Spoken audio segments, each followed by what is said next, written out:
assalaamu calaykum daawadayaasheeda ku xidhan channelkan isha ciyaaraha kusoo dhowaada muuqaal cusub oo ah qaybtii labaad ee taariikhda kooxda Barcelona. Fadlan share dhe muuqaalka hana ilaawin inaad subscribe saartid channelka adoo daaraya gambaleelka digniinta.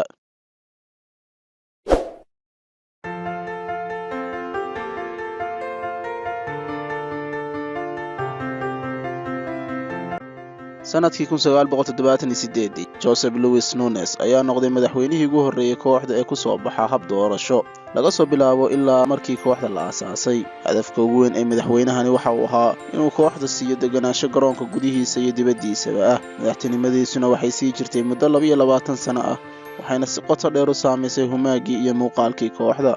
Nunes waxa uu kooxda u dejiyay siyaasad xidhxidhan oo dhanka mushaharka iyo habdhaqankaba ah. wuxuu kooxda ka fasaxay xidigo waaweyn sida Diego Maradona, Romario iyo Ronaldo kadib markii ay qaarkood la yimaadeen dalabaad ku saabsan mushahar kordhin, halka kuwo kalena ay la yimaadeen habdhaqan xun.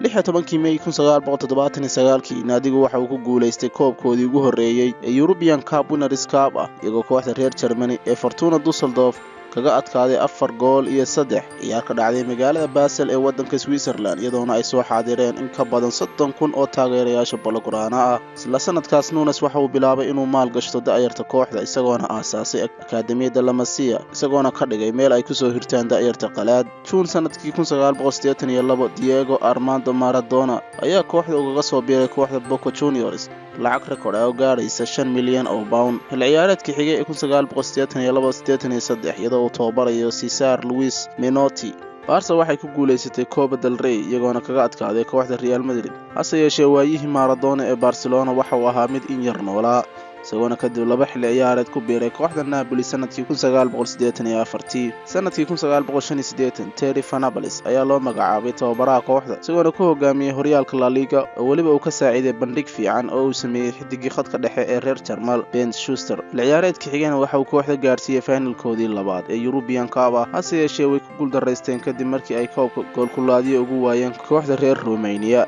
ee Steaua Bucharest. ciyaar xiiso leh oo ka dhacday magaalada Ishbiiliya ee dalka Spain. kadib xil ciyaareed bilaa koob ah sanadkii 1987 Terry Venables ayaa laga eriyay shaqadiisa waxaana lagu bedelay tababare Luis Aragonés, balse xil ciyaareedkii xigay ayaa kusoo gabagaboobay kacdoon ay ciyaartoydu kaga soo horjeedaan madaxweyne Nunes. dhacdadan oo loo yaqaano magaca Hesperia Mutiny ayay sameeyeen ciyaartoyda kooxda iyagoo kaga soo horjeeda madaxweynihii kooxda ee xilligaasi Nunes, iyagoona ku tilmaamayay inuu noqday keligii taliye. waxayna sidoo kale kooxdu weyday koobka boqorka kadib markii ciyaartii kama dambaysta ahayd guuldarro hal yeebar ah kala kulantay kooxda Real Madrid. sanadkii 1988 Johan Cruyff ayaa kooxda dib ugu soo laabtay, markan isagoo tababaraha, wuxuuna dhisay koox la magac baxday kooxdii Riyada. wuxuu isticmaalay isku qas ciyaartoy Spanish ah sida Pep Guardiola iyo Jose Baquero iyo xidigo caalami ah sida Roman Koeman, Michel Laudrup iyo weliba Romario. hogaamintii Cruyff ayaa kooxda ka dhigtay mid ku guuleysata 4 horyaal oo xidhiidh ah intii u dhaxaysay 1991 ilaa sanadkii 1994. wuxuuna sidoo kale u qaaday UEFA Cup Winners' Cup sanadkii 1989 iyo weliba European Cup-koodii ugu horreeyay sanadkii 1992, iyagoona labadaba kaga adkaaday kooxda reer Talyaani ee Sampdoria. koobabka kale ee kooxdu soo xaraysay muddadii 8 sano ahayd ee Johan Cruyff hogaaminayay waxaa ka mid ahaa Copa del Rey sanadkii 1990, European Super Cup 1992 iyo weliba 3 Super Copa Isbaana ah. tan ayaana ka dhigtay Cruyff tababarihii ugu guulaha badnaa kooxda ee xilligaasi, inkastoo recordkaas la jabiyay. balse Cruyff nasiibkiisii waa isbedelay, isagoona labadiisii xil ciyaareed ee ugu dambeysay aan ku guuleysan haba yaraatee wax kooba. waxayna sidoo kale isku dhaceen madaxweyne Nunes, taasoo ugu dambeyntii sababtay inuu kooxda ka huleelo. Pep Guardiola isagu mar dambe noqday tababaraha kooxda sanadkii 2008 ayaa ka yiri qaab ciyaareedkii uu hal abuuray Johan Cruyff ee lagu magacaabo Total Football. wuxuu yidhi, Cruyff ayaa dhisay guriga, annagana waxaana laga rabaa inaanu ilaalino oo weliba dib u sii hagaajino. Cruyff waxaa si ku meel gaar ah loogu bedelay Bobby Robson xil ciyaareed 1996-97. wuxuu la soo saxiixday Ronaldo, wuxuuna kooxda ku hogaamiyey 3 koob isagoona Ronaldo u dhaliyay 47 gool 49 kulan oo uu saftay. inkastoo uu guulahan oo dhan gaaray, Robson waxa uu waayay shaqadiisa isagoona lagu bedelay Luis van Gaal. sidii Maradona oo kale, Ronaldo waxa uu joogay waqti yar ka hor intaanu lacag record ah ugu biirin kooxda Inter Milan. hase yeeshee halyeeye cusub oo kooxda ayaa dhashay sida Luis Figo, Patrick Kluivert, Luis Enrique iyo Rivaldo, iyagoona kooxda u qaaday labaalaydii sanadkii 1998. sanadkii xigay kooxdu waxay u dabaaldegtay boqol guuradeedii iyadoona ku guulaysatay horyaalka, isagoona Rivaldo uu noqday ciyaaryahanka afraad ee ku guulaystay ciyaaryahanka Yurub ee sanadka. kasako guulaha maxalliga ah, haddana kooxdu waxay ku guuldareysatay inay Champions League ku guulaysato sida Real Madrid. tan ayaana sababtay in madaxweyne Nunes iyo tababare Van Gaal ay labaduba kooxda ka tagaan sanadkii 2000. tagitaankii Nunes iyo Van Gaal waxay ahaayeen kuwo aan aad loo tabin marka loo eego tagitaankii kabtan ku-xigeenkii kooxda ee xilligaasi Luis Figo. Figo waxa uu ahaa mid ay u aqoonsan yihiin taageerayaasha Barca mid iyaga ka mid ah oo kale, balse sanadkii 2000 ayuu si muran badan dhalisay ugu biiray kooxda Real Madrid, waxaana ku soo laabashadiisii garoonka Camp Nou xilli ciyaareedkii xigay isagoo matalaya kooxda Real uu la kulmay falcelin cadaawadeed, waxaana lagu soo tuuray madax doofaar iyo weliba dhalo khamri ah. 3 sano ee xigtay waxay kooxdu gashay hoos u dhac, tababarayaashuna way imanayeen sidoo kalena tagayeen. beddelkii Van Gaal waxa uu noqday tababare Lorenzo Ferrar, kaasoo inkasta uu kooxda maalgelin weyn geliyay xagaagii 2000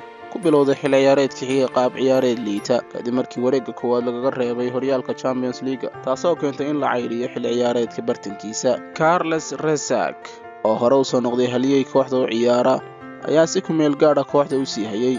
Rezac waxa uu kooxda ciyaartii ugu dambeysay ee horyaalka u soo bixiyay Champions League ciyaar ay la dheelayeen kooxda Valencia, taasoo ku soo gabagowday 3-2 oo ay guusha ku raacday Barca, iyagoona 3 goolba uu dhaliyay ciyaaryahan Rivaldo. inkasta oo Rezac xilli ciyaareedka xigay noqday tababare rasmi ah, kooxdana ku hogaamiyay semi-finalka Champions League iyo weliba boosaska ugu sarreeya horyaalka, haddana kooxdu marnaba uma arkeen xal muddo dheer ah, sidaas daraaddeedna waxaa la cayriyay xagaagii 2002. Van Gaal ayaa mar labaad tababare noqday, waxa xigayna waxay ahaayeen bandhigii ugu liitay ee horyaalka taariikhda kooxda, iyadoona kooxdu ay February sanadkii 2003 gaadhay kaalinta 15aad ee kala sarreynta horyaalka. tani waxay keentay in Van Gaal la cayriyo. Radamir Antic oo kooxda la wareegay intii ka dhinayd xilli ciyaareedka ayaa gaarsiiyay kooxda booska 6aad ee kala sarreynta horyaalka xilli ciyaareedka dhammaadkiisii, balse looma cusboonaysin heshiiskiisa, sidaa daraaddeed ayuu kooxda isaga huleelay. madaxweynihii kooxda ee Juan Gasport ayaa isna iscasilay, booskiisa ayaana noqday mid buuxintiisa aan lagu dhiiran karin kadib markii koox 3 sano ee uu hogaaminayay ay gashay xaalad dhaqaale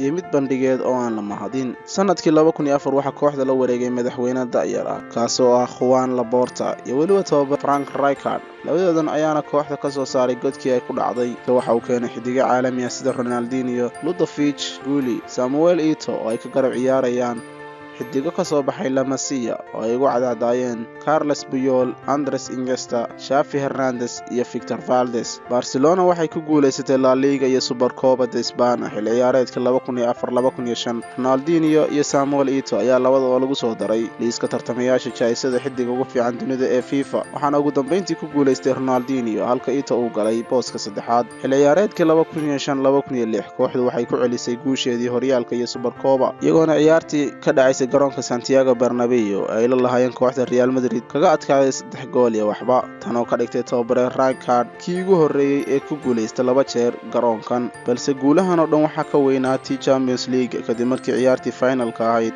ee ka dhacaysay magaalada Paris ee dalka Faransiiska kooxda Barca 2 gool iyo hal kaga adkaatay kooxda Arsenal, iyagoona 2 gool ay saxeexeen ciyaaryahan Samuel Eto'o iyo Julian Belletti. balse tan waxaa xigay in kooxdu aanay ku guuleysan wax kooba sanadihii 2007 iyo 2008. 3 Juun sanadkii 2008 Juan Laporta ayaa magacaabay mid ka mid ah ardaydii Johan Cruyff, kaasoo bedelay qaab ciyaareedkii kooxda welibana dhigay taariikh cusub. isagu waa Pep Guardiola. waxa uu kooxda keenay qaab ciyaareedkiisa caanka ah ee tiki-taka, taasoo uu ku soo bartay xilligiisii uu ahaa ciyaaryahan ka tirsan La Masia. Guardiola waxa uu iibiyay Ronaldinho iyo Deco, isagoo bilaabay inuu kooxda udub dhexaad uga dhigo Xavi, Iniesta iyo Messi. sanadkii xigay ee 2009 Barca waxay dhigtay taariikh, iyagoona noqday kooxdii ugu horeysay ee Spanish ah ee treble ku guuleysata. isku soo wada duuba 4 xilli ciyaareed ee Pep Guardiola joogay kooxda waxa uu ku hogaamiyay 14 koob oo kala gidisan, iyagoona ay ugu cadcadaayeen 2 Champions League sanadihii 2009 iyo 2011, isagoona 2 jeerba ku garaacay kooxda Manchester United.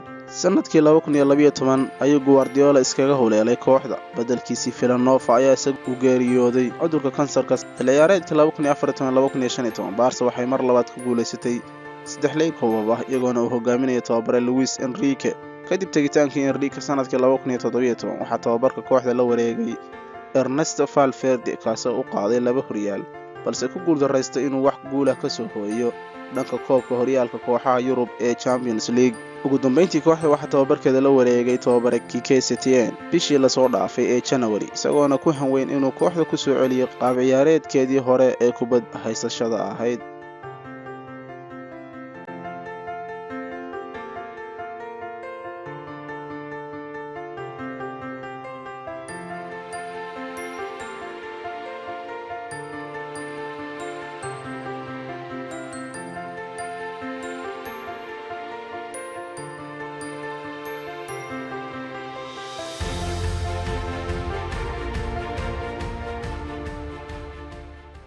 fadlan share iyo like dha muuqaalka, hana hilmaamin inaad channelka subscribe saartid adoo daaraya sidoo kale gambaleelka digniinta.